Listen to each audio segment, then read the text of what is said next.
వేసవిలో కాసేపలా ఎండకు తిరిగితే చాలు చర్మం అంతా కమిలిపోయి నల్లగా మారిపోతూ ఉంటుంది. తీవ్రమైన ఎండదాడి నుంచి చర్మాన్ని కాపాడుకునేందుకు మనలో చాలామంది రకరకాల సబ్బుల్ని, క్రీముల్ని వాడుతూ ఉంటారు. నిజానికి వాటికన్నా సన్స్క్రీన్ లోషన్లను చర్మానికి పట్టించడం చాలా మేలు. సన్ ప్రొటెక్టర్ ఫ్యాక్టర్ ఎక్కువగా ఉన్న సన్స్క్రీన్ లోషన్లను ఎంపిక చేసుకుని వాడుకుంటే మంచి ఫలితం ఉంటుంది. వేసవిలో చర్మాన్ని ఆరోగ్యంగా ఉంచే సన్స్క్రీన్ లోషన్ల ఎంపికలోనూ వాటి వాడకంలోనూ ఎలాంటి జాగ్రత్తలు తీసుకోవాలో ఇప్పుడు తెలుసుకుందాం.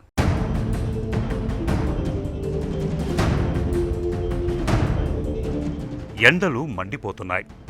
ఈ పరిస్థితిలో బయటకు వెళ్లేవారు చర్మం విషయంలో కాస్త జాగ్రత్తలు తీసుకోవటం మంచిది. వేసవి సమయంలో సూర్యరశ్మిలో అతినీల లోహిత కిరణాలుంటాయి కాబట్టి వాటి వల్ల చర్మం కమిలిపోవటం, నల్లటి మచ్చలు రావటం, మంగు రావటం, దద్దులు రావటం, ఎరుపెక్కటం ఇలా రకరకాల సమస్యలు రావటం మనం చూస్తూ ఉంటాం. ఈ నేపథ్యంలో ఎండలో బయటకు వెళ్లేటప్పుడు సన్స్క్రీన్ లోషన్లు రాసుకోవటం మంచిదని వైద్యులు చెబుతున్నారు. మండే ఎండలకు సహజంగానే చర్మంలోని తేమ హరించుకుపోతూ ఉంటుంది కాబట్టి చర్మం మృదుత్వాన్ని కోల్పోయి కళావిహీనంగా తయారవుతుంది.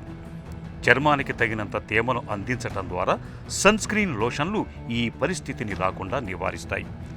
సూర్యరశ్మిలోని అతినీల లోహిత కిరణాల ప్రభావం చర్మం మీద పడకుండా ఆ లోషన్లు ఒక తెరలాగా అడ్డుకుంటాయి. సన్ ప్రొటెక్షన్ ఫ్యాక్టర్ విలువ 15 నుండి 30 దాకా ఉండే లోషన్లు తీసుకోవటం వల్ల దాదాపు అన్ని రకాల చర్మాలకు ఇవి పనిచేస్తాయి. ఎండలోకి వెళ్లే ముందు దాదాపు అరగంట ముందు ఈ లోషన్లను చర్మానికి రాసుకోవాలి.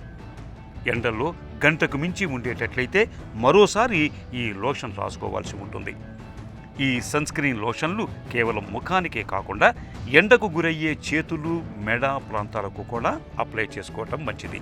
చర్మం కమిలిపోవటం, దురదలు పెట్టడం లాంటి సమస్యలు ఉన్నవాళ్లు SPF ఎక్కువగా ఉండే లోషన్లు వాడాలి. నదుల్లో, సముద్రాల్లో ఈతకు వెళ్లే వాళ్ళు కూడా సన్స్క్రీన్ లోషన్లు వాడటం మంచిది.